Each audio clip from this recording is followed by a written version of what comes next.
very high. Does anyone have a question? One up near the front here, Dale. He's a pastor. He can make his way through a crowd and speak directly into the microphone. Yes. Thank you, sir. Yes. My question is, do you think God has a reason why it hasn't been identified yet? Or do you feel that maybe as we get towards the end times, maybe it will be revealed at the last moment? All right, very good question. Who wants to take that? Who wants to handle it? Don, did I see your hand? Sure, I don't care. We've thought about this many times.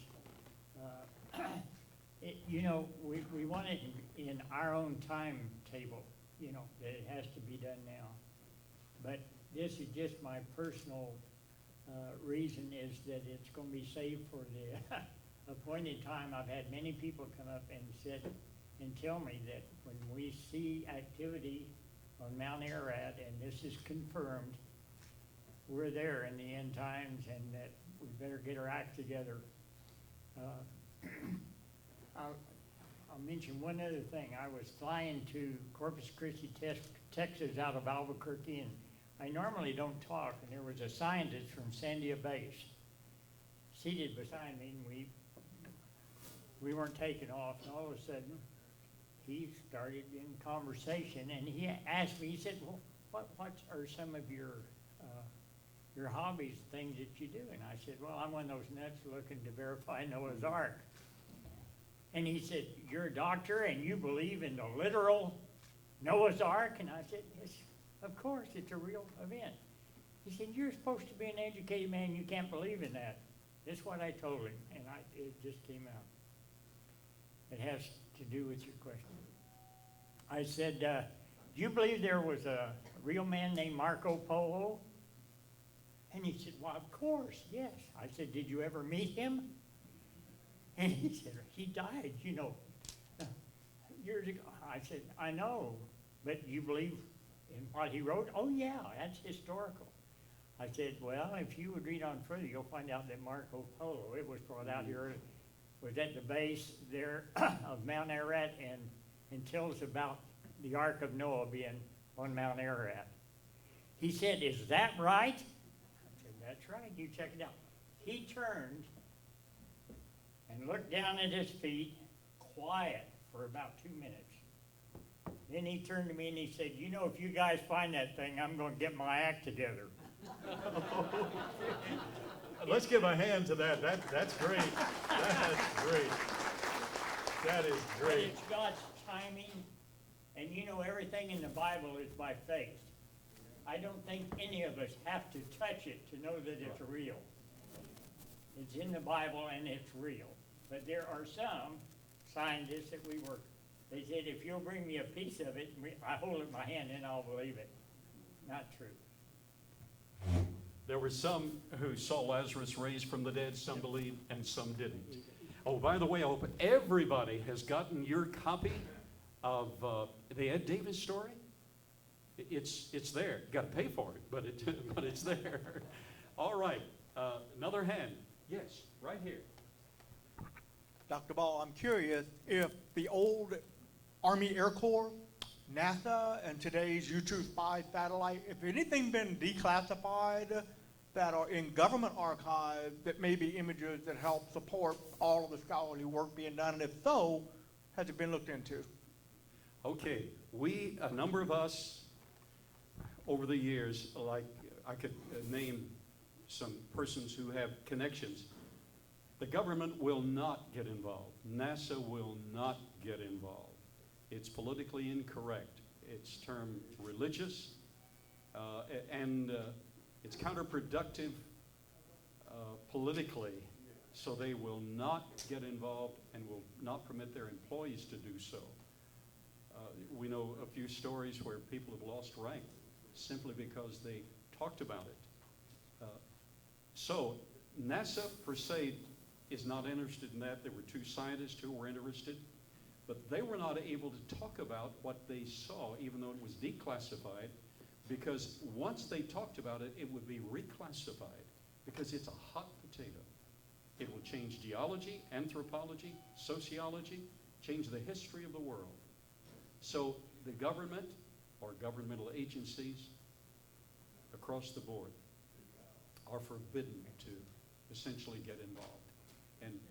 But that's tragic. So, but we just go ahead and get the work done anyhow. Do what we can. Question over here. Are there any other groups or individuals that you know that are searching also?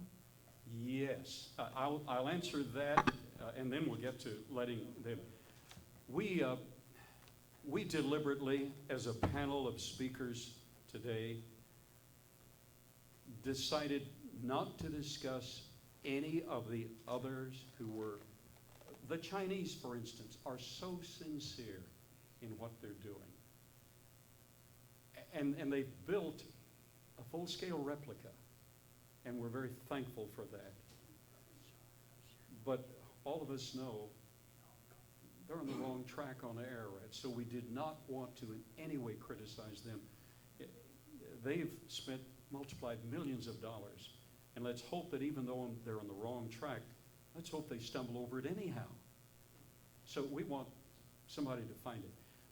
But even in discussing others who may be searching for it or attempting to search for it or negotiating to search for it, we could inadvertently jeopardize their negotiations. So we decided not to talk about them. But in answer to your question, I could have done that in one word. Yes. And I should have done it in a single word. Yes. Oh, let's have our city inspector here. By the way, he's a Christian. He's a city inspector. He's a creationist. He believes in Noah's Ark, believes in recent creation, and he even believes the human footprints and the dinosaur footprints are together at Glen Rose. And he's a city official. Am I telling the truth? Yes, you are, sir. All Thank you very right. much. Thank you very much. All right. Carl, thank you. The White Russian Army supposedly had an expedition with, 2,000 soldiers that went up Ararat. And not knowing the full story, except what I read, is there any information that you would have received from being in that area of the world verifying anything that they found?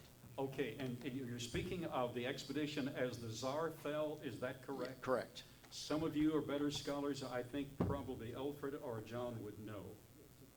The question is, the Russian expedition that actually said they took photos, they got back and the photos disappeared. Do you know anything about that? Colonel Alexander Coor talked to me about this back in about 70, 71, and said, yes, that they did take photos. They went up, they measured it, walked in it, had photos. It got back to the Tsar. And I have also personally spoken to Alexei Nikolaevich Romanov, who claims to be the son of Tsar Nicholas. And he said, yes, when I was in the palace at the Kremlin, my father ordered a team of soldiers, 150 or so, and they came back with photographs and everything. But as you know, in 1917, the Bolshevik Revolution broke, and all the photos and any soldier, if they weren't killed, they were threatened to death. This whole thing has been covered up. Ladies and gentlemen, this entire Ark-A-Thon is worth that question and that answer. That's headlines. Thank you. Thank you. Next question. Beautiful. Just right. Okay, someone here, and then we'll go downstairs. It's hot outside, so aren't you glad there's a little air conditioning? This question is directed to Dr. Judkins. You were talking about the Babylonian map. In the center of the Babylonian map, there's a small little indentation. Now, that's been studied for years, but each one of those areas that look pointed have also been studied and have excess.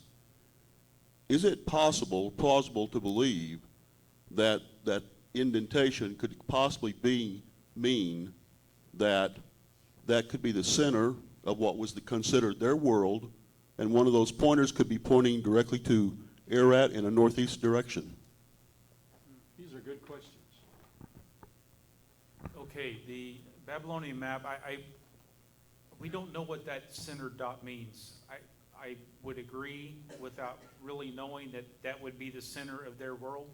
That's speculation. It's a good theory. We don't know that. Those points, if you go back and watch this later, or you can just pull it up, there are points, and those points are directed to different mountains. There's like 6 or 7 different mountains that are named, and then different islands. And then right in the middle, as where that little notch is in the center, coming down is the Euphrates River going down into the ocean. So we know the map is accurate, but we don't know about the center point. However, where it said Urartu, where I showed you it highlighted, it said Urartu, that is, above that is where Ararat is. So the Babylonian map shows us precisely where the kingdom of Urartu is, but I do think that's probably the center of the map according to their region. Very interesting. Yes, another question up here. Where are you, Dale? Oh, I think we've lost him. We'll come back up a bit. We won't ignore any question. Yes, okay. We have a question from a lady. Those are the best questions.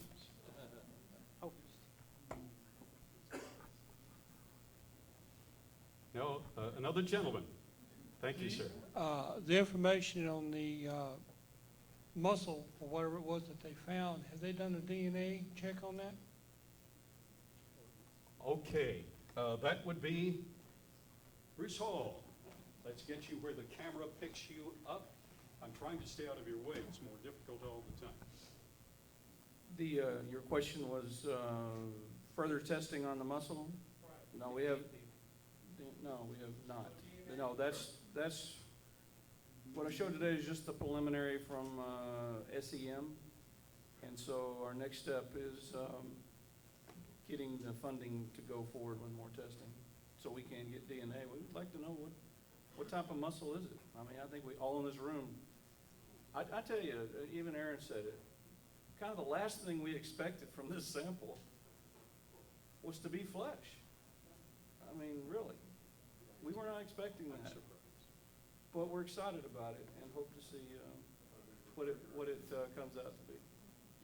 And the reason we can discuss this, or agree to discuss it at all, is that it was brought up in the Q&A after the premiere of the film. So we're trying to restrain ourselves and yet give as much information as possible. Next question, Dale. Who do you have down there? Yes, sir. With the satellite technology that we have, NASA is not the only one that has that technology with cameras. There are other countries that have cameras. They can likewise pinpoint exactly where that ark is located. Plus, also, if there is going to be another expedition, why can't drones go up there and scan the mountains? Drones is the technology for today. Okay, I'll just give an answer to that. The winds often reach 100 miles per hour, right? 100 miles per hour in velocity on the mountain. The storms come up in a matter of minutes. Lightning strikes. Dr. Morris was struck, was it immediately after? Was it during that time I told you survive? Was that the one you got struck by lightning? Yeah, I don't recall that, but lightning, almost every afternoon it comes up. Yes.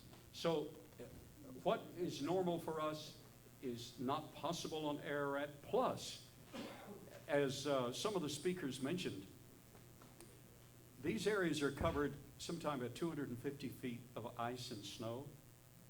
You can be right over an object and the camera won't pick anything up but ice and snow. But if you knew specific coordinates, and if you knew when the thaw was going to be there, and you knew it was not going to storm, and the locals would let you go there, the locals, I mean the government, the Kurds, ISIS, all are, the mountain is now more troublous than ever because of terrorism, et cetera, et cetera. So it isn't just a forthright thing to do. One of our early advisors said, I'll build you the drone to do it.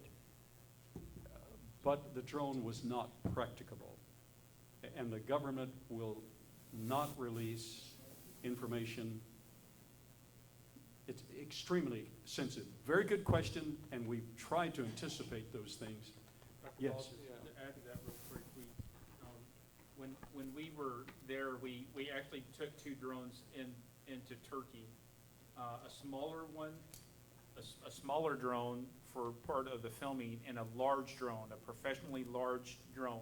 It's huge. Probably very close to what the military uses. But they wouldn't let that through customs because they were fearful that it was going to be used against them as spy technology.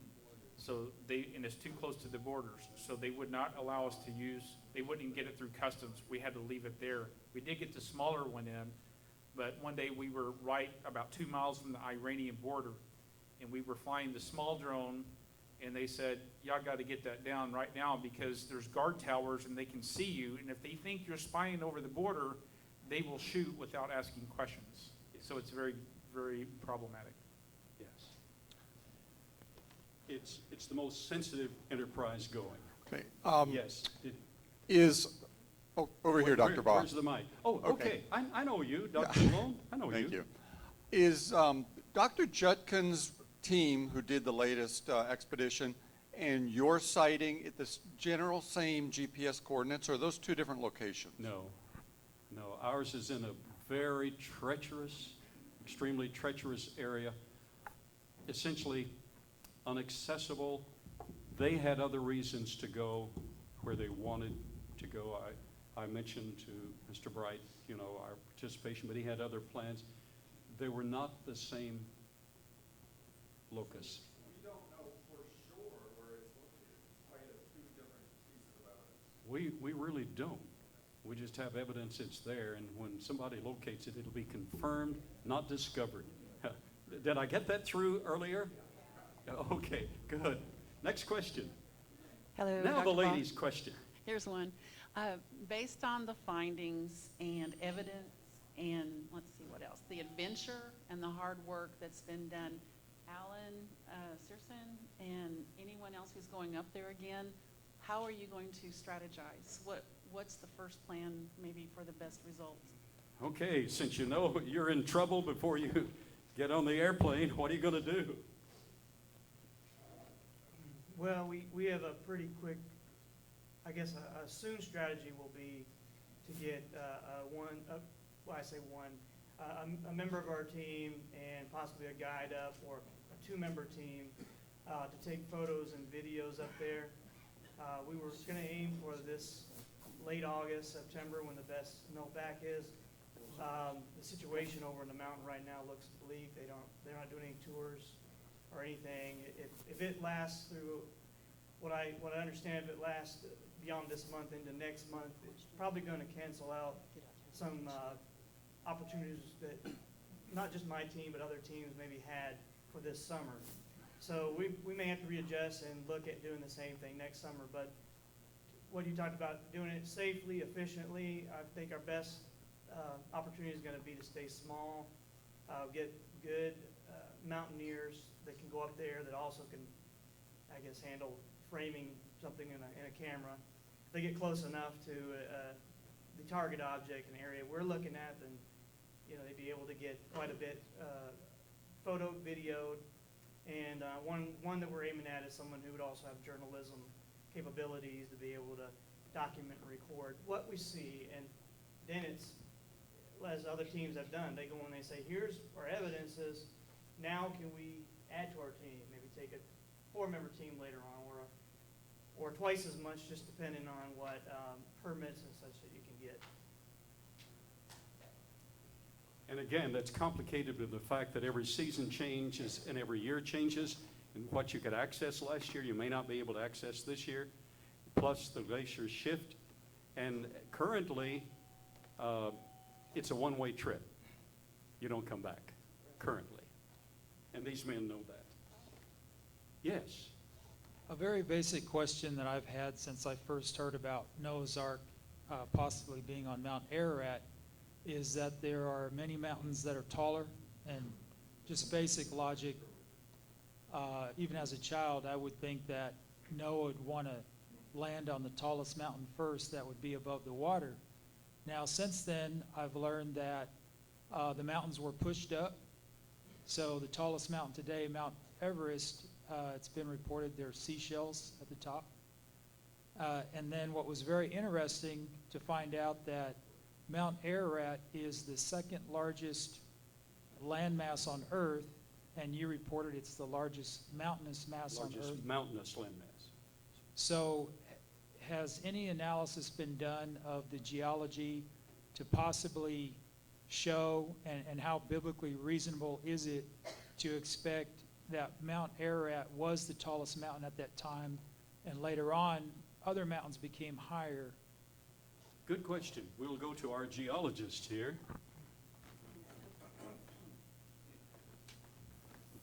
Mount Ararat is definitely not the tallest mountain in the world, but the Bible doesn't say it landed on the tallest mountain in the world.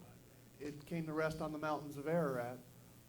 And certainly the Himalaya mountains, for instance, have risen significantly even in our lifetime. I mean, they are rising today. But what were they at the time of the flood ended? I don't know. We can't know. But it doesn't matter. We don't know. The Bible doesn't say it landed on the tallest mountain. So if it landed on this mountain, hundreds of people claim they've seen it up there. And I don't know how to answer that any better. The mountains do change in elevation and are rising even yet. So I'm not sure the answer to your question. I think that answered it. Yes. Good. Very good. Next, wherever the mic is. Okay. Let's say you're on the top of Mount Ararat right now. What direction would you head to search, to each of you, to search for the Ark? North, south, east, or west? Or if you want to give a more specific answer, that's fine. But All right. Going to pick their brains. Here's an address. Got the GPS coordinates right here, Alfred says. Phone number, everything. Oh, all right. Only thing you can't call down. Okay, let's briefly plague the panel. Where would you look if you had a chance? If I were on the top of the mountain to look for the Ark, I'd come down. He is awake. I would probably go to the north. Where would you go? I would not go in a glacier that's moving. I would go up to one of the plateaus, either the eastern or the western plateau, or in the saddle between the two peaks. That's where it's a caldera, and it's not moving, and that's where God provided a place in a cluster of mountain peaks, created a haven where Noah's Ark rested and was no longer tossed by the boundless ocean. It was a divine event. These are beautiful answers. Aren't you glad you're here? These are thoughtful answers. Amigo, where would you go? I would immediately go to the southeastern part, drop off, and there's a particular area there that we have historical information. There's a horseshoe there, and not only that, we have photographic evidence that we took when we flew it in the helicopter in an area that we're very interested in looking at. I had a forensic archaeologist by the name of James Ebert. He's the scientist that put the serial killer away from forensic work. He worked with Dr. Leakey in Africa on the man-apes. He looked at some of our photographs on the eastern plateau, northeastern part below Abiq-2 Glacier, and he said, he came out, and we have it on film, said it's definitely a man-made object there. That's where I'd go. If we could. Yeah. Way to go. Where would you go? As you know, in the film Finding Noah, we were on the eastern plateau in that saddle where Alfred Lee was talking about. I would go on the northwest side where it drops down into the Ahor Gorge. I would go down there, and at about 14,500 feet, right under the AB2 glacier is, I think, where we need to be looking next. All right, let's go to the side of these gentlemen. Bruce, where would you go? Well, I'd go to the GPS coordinate that we have 2 organic pieces of material. Oh, he's already been there. And I would take some robust equipment that could actually chew through rock, ice and rock, which would be very difficult because it's hard to carry all that up there. But I think if you poke more holes around there, you're going to find either an arc or a significant debris field. This is an unparalleled experience today to hear this. Where would you go? Our next expedition, we will send at least 2 members up the northeast side. It'll be just to the west of the gorge. I may have mentioned it here, about 4,138 meters up on that side. There is an area where there's a rectangular indention in the mountain cave-like area where it appears to be a ancient architectural structure that has some patterns about it that give us a reason to want to do further investigation. So we would go there and document what we can. All right. Where would I go? Bob Summers and I would go with Don Shockey because he's the president of the corporation. Okay. Next question. I'm really interested in the pre-Sumerian characters that were discovered and where we could find more information about it and the depictions of them. Yes. Who wants to address those Sumerian characters? Inscriptions? The Karada inscriptions? The Karada inscriptions.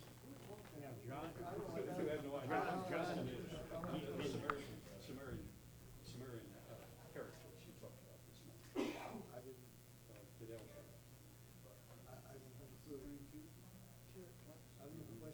The oldest language, which one? That was me.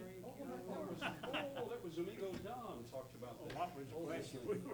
He's interested in those, so not just a brief. We're up here discovering Noah's Ark. Yeah, we're going, We're drawing a map with an address right here. the thing about it, that they have placed, the origin of language in many different places. And the thing that I was particularly interested in is that since we think this is the birthplace of civilization, that the scientists have found evidence there on the walls in archaic Proto-Sumerian, and it's ideographs. It's pictographs that are carved there, and it's near Karada, Korhan, in the area, but they've never been back because it will absolutely confirm the biblical description of what's there, and they will drop it like a hot potato. If you want to get fired from a university, just tell them you're a creationist and you won't get the job. Yeah. Politically incorrect. There is astounding anthropological evidence that Dr. Shockey mentioned, but they just ignore it. Okay, whoever has the mic is, yes. Yes, sir. Is there any other religious groups besides the Christians that are also looking for the Ark? Okay. Anybody else other than the Christians looking for the Ark, you veterans? Sure. The Chinese are besides the Chinese, and I saw them in Hong Kong, as I told you earlier, and they built a Noah's Ark. But let me share you something. The Muslims, when I went to the Islamic Center in Washington in 1970, right after our first expedition, I talked to the curator, Yosef Ahmed Abadi, who said that and we went all through the Quran, spent all morning on this. Wonderful man, Muslims. And he said that according to the Quran, El Judi is part of Mount Ararat in Armenia. And as was so eloquently explained a little bit ago, Judi becomes Kudi or Kurdish, and so on. the Muslims are very interested in this, but listen, there's a deception going on, and they want you on another mountain. What would you choose, the Quran or the Bible? Okay. The Quran originally agrees with the Bible. Urartu, Mount Ararat, Armenia. And this is a very interesting thing. I have seen a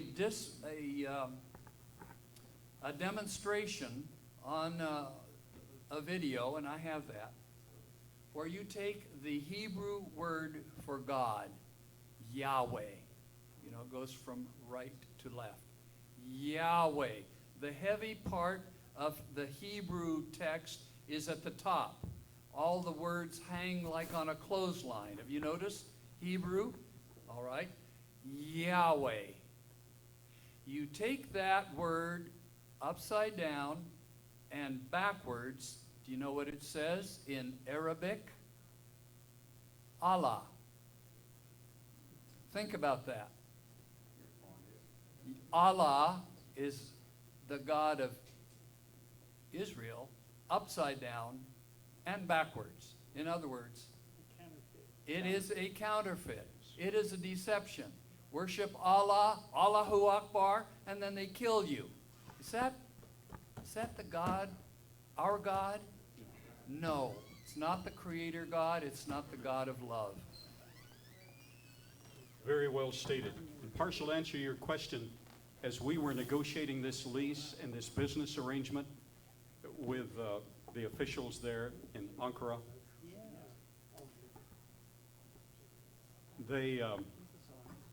I asked them, if we verify the Ark, what will that do to your religious interpretation, since your Quran says it's on Al-Judi?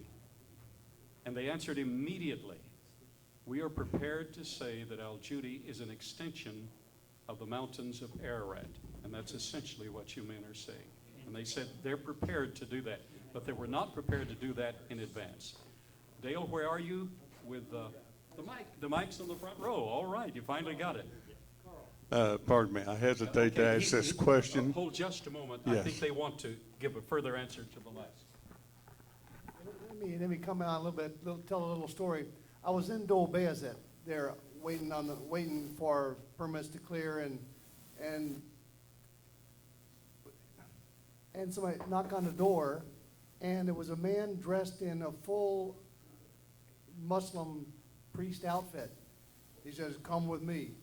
Well, what do you do? I don't know. Anyway, I went with him in Dole Bayazet now. That's the most backwards, primitive village you can imagine. Two of us went. My Turkish interpreter, he's a Christian guy. He went with me, the two of us, and we went through Dole Bayazet. I didn't know anything was in that village. It was just a little village, little mud huts. But we came to one house that was bigger and better than none of the others. Went inside, and there were about 10 Muslim priests in there in full-length garb and pontificating and doing what they do. And what they had done, they had taken several of the ICR books and translated them into Turkish, and were making the creationist books available in Turkey, but they took out all the Christian references, and, well, okay, that's better than nothing, but anyway, so they knew me, and I didn't know them particularly. I knew that they had the books, and so we sat and talked with them, drank a little tea with them, but then one of them adamantly says, "Why are you looking on Mount Ararat?" It was right there by the mountain. Said that the Quran says the mountain, that the Ark rested on the mountains of Mount Judi. And I said, as far as I understand it, I don't know Arabic at all. As far as I understand it, though, that Ararat, that Judi, by the way, I do know Turkish. I have studied Turkish. And when you see a C in Turkish, it's pronounced J. So C-U-D-I, Kudi, is pronounced Judy.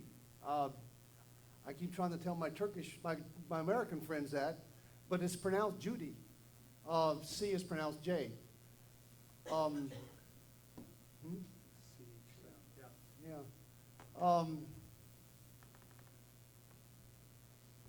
Anyway, so I said, as far as I know, Judy is a generic term for mountain, and it could be any of the peaks of Mount Ararat. And they disagree with me, and they went through, and they had a whole library of Muslim books there, Turkish, Muslim, and Arabic books, and Muslim books, and began to search it, and they all gathered around books and looking at them and studying them, and they all came to the conclusion that Mount Judy is Mount Ararat, or a lesser peak of Mount Ararat. That was the Arab priests that came to that idea, Muslim priests. Muslims, imams, changed their own mind while you were Yeah, I there. did. They did. Wow. Very good.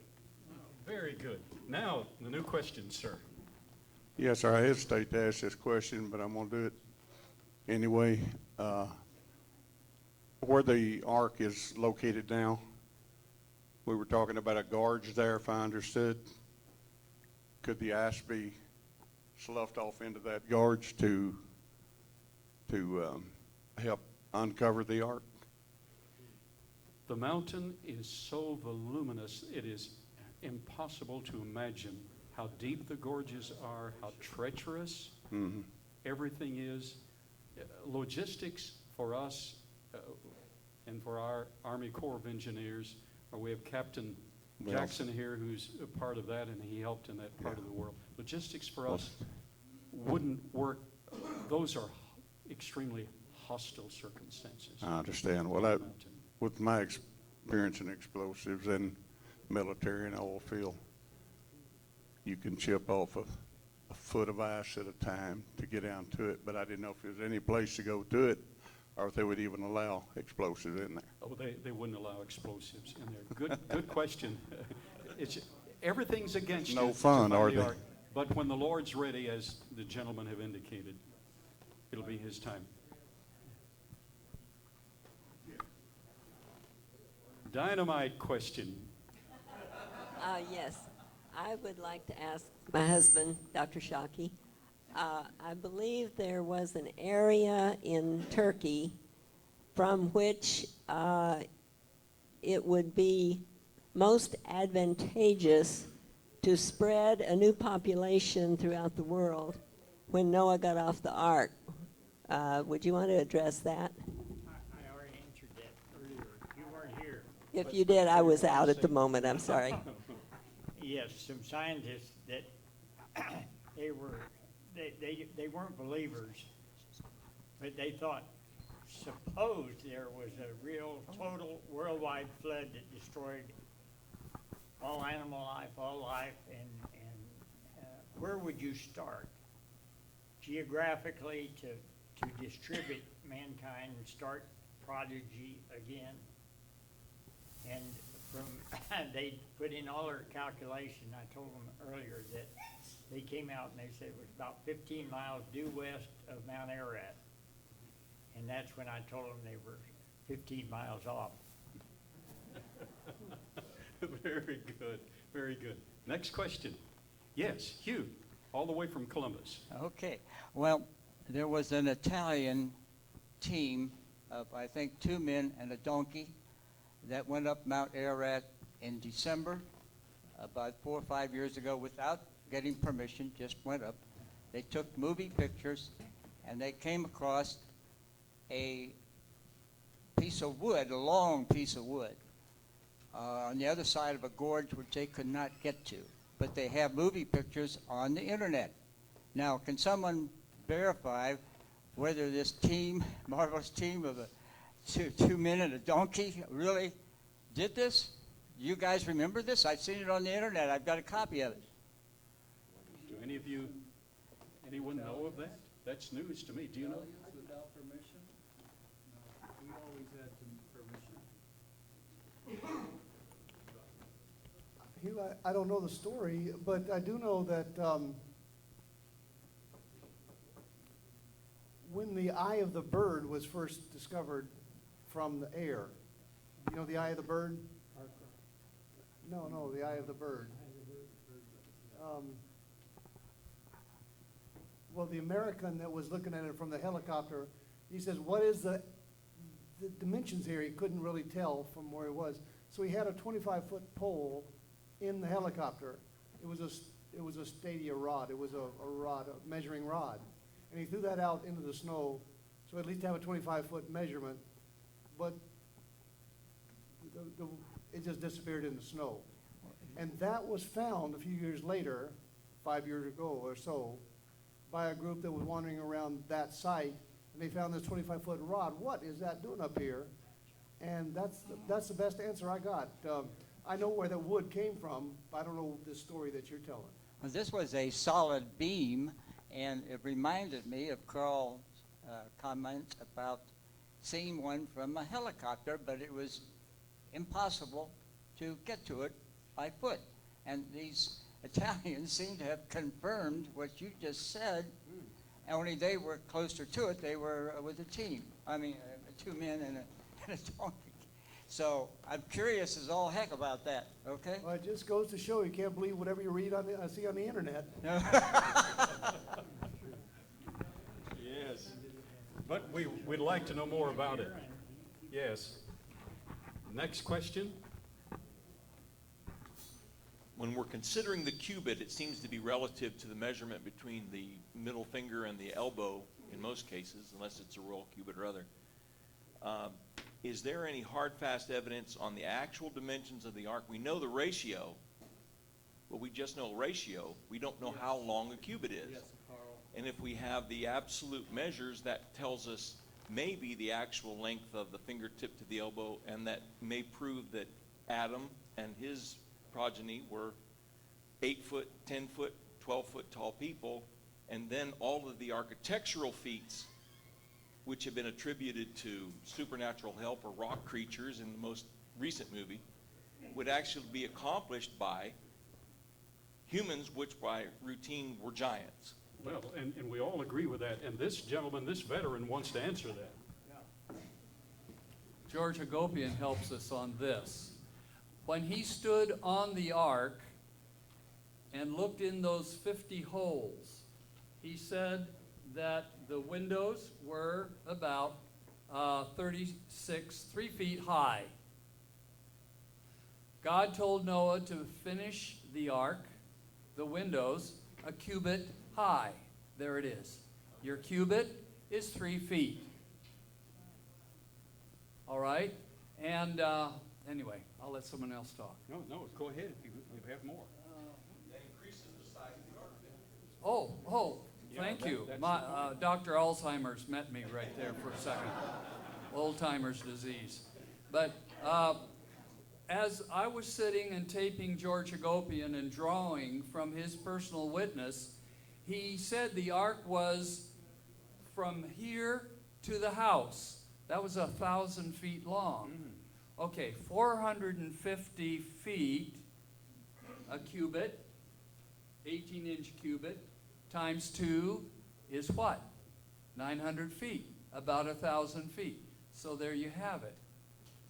Noah's Ark was much bigger than us, and Noah was much bigger than we are, because he was closer to creation and the hand of God. Agreed. I told you this is the most interesting part of the whole program.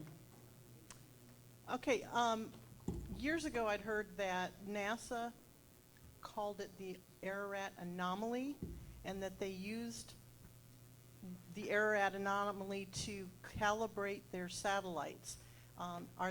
Do they still do that? Is that related to the NASA information you received to identify where it was under the radar? And then also, could it have moved, from what you saw years ago in the 90s? Could what they're exploring have moved with the glacier or with the ice? And I think they were referring to the Tenderich Drupenar site on Lesser Ararat rather than Major Ararat, because that's viewable. That's viewable most of the time. But let's get another answer. Okay, I'm I'm gonna try to piece this together, but the Derupa side is 15 miles away across the valley, near the border of Iran. It's not anywhere close to Greater Ararat. The Ararat anomaly, if you've seen the film, that was classified satellite information at one time. However, that was declassified at some point in the past, and I believe that's on the Western Plateau. Does anyone know? I think that's on the western plateau of Greater Ararat, that anomaly. If you've seen the film, one of the experts says that's a rock formation there. So I don't know about your other part of the question about how they calibrated the satellites with that. I'm not really sure, but we do have a guy over here that used to read satellite imagery that has more information on that. You could probably talk to Jim later about that. Yeah, and we, John and Bob, we flew within 200 feet of that rock anomaly. Yeah, that's another anomaly there. We flew within 200 feet of it. If you knew it was there, if you knew it was there on the north side, driving around Ararat on the highway before, you could see it sticking out. From space, from outer space. Yeah, that's what they say. It's a natural rock formation. We flew within 200 feet of it in the helicopter. Next question, where is the mic? Apparently coming back up here, and then we'll close this out because it's almost 5 o'clock. But isn't this fun? When can we, only the second time in history this has been done. When can you get a battery of scholars like this? Veterans who have been on the mountain. Yes, next question. Does anybody have an estimate how long it took to build the Ark? Okay. How long did it take to build the Ark? 120 years.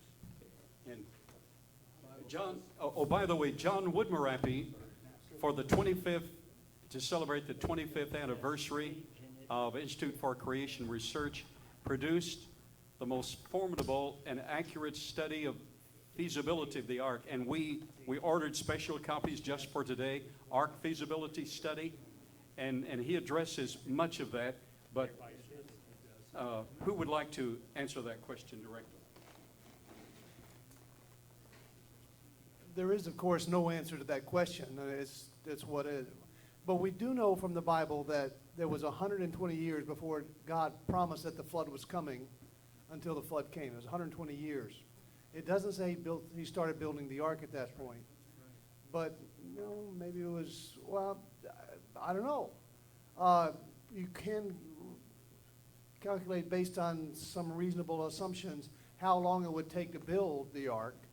And given the longest time it would take, I calculate about 80 years. So whether or not it was more or less, it doesn't matter, but it was sometime less than 120 years. That's the only thing we can be sure of. Right. And John Woodmarappy does address that with calculations in this book, the Ark Feasibility Study, that I highly recommend. We got it in from ICR just for today's enterprise. Do we have another question? All right, let's all stand. Yes. I'd like to let everybody know if out of the finding no